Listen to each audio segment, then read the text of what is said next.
this ko our adobong manok. Sitaw. Nakita yung procedure kasi alam nyo naman ito ito. Diba? Nilalagay ay karne o kaya baboy. Sa akin manok kasi bawal na kami magbaboy. High blood. Kaya ganito na. Ayan. Yun nyo ako is oyster sauce at saka toyo. Ganun konti suka. Ito ko. Lapit ako siyang maluto kasi nabisa ng hinuto eh. Kakatay na natin ako eh. And it's ready. Gusto ko medyo crispy yung ano yung sitaw. Kasi pag lata, hindi naman sa kainin. Ano yung depende sa inyo? Yung iba kasi gusto, luto na. So, iba na gusto medyo kahit tatay yung sauce, pag nawala na, malapit mo siya. Sakto siya, yung nakalala din cornstarch. Kasi yung iba, kaya din yung cornstarch dahil napapagpapit na namin sa bahay. Sa akin gusto siyang yung malapot, yung kaya ng cornstarch. Malalo kasi para ano, balanse. Kaya ko yung nilata yung iba at yung ibang dito.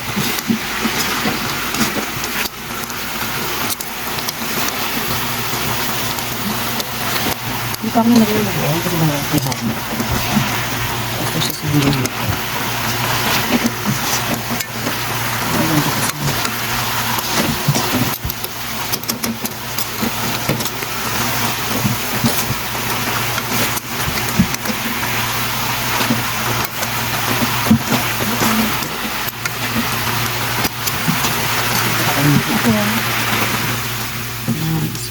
So, susunod na. Okay na po yan.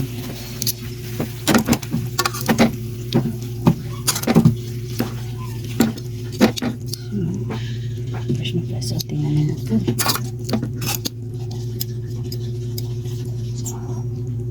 Hindi ko rin pinatusawaran niluto yung manok kasi yung manok actually, pag niluto mo na matagal, tumitigas din. So, kailangan tamang-tama lang. Thanks for watching!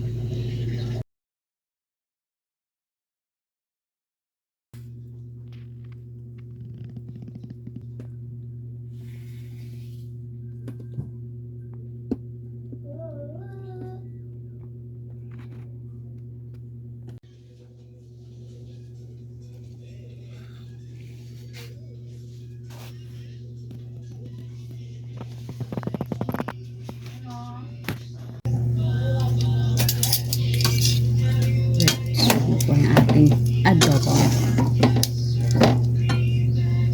Hindi ako gumagamit ng sando kasi mahirap kunin.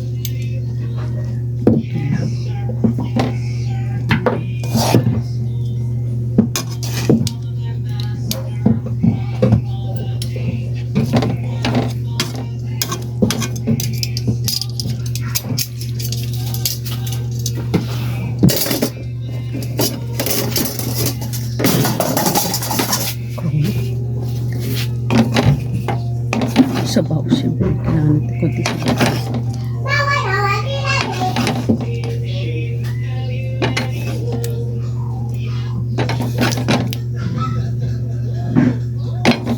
Ito saucy yung ating adobong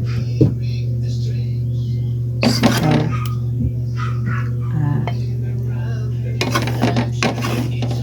Yung manok.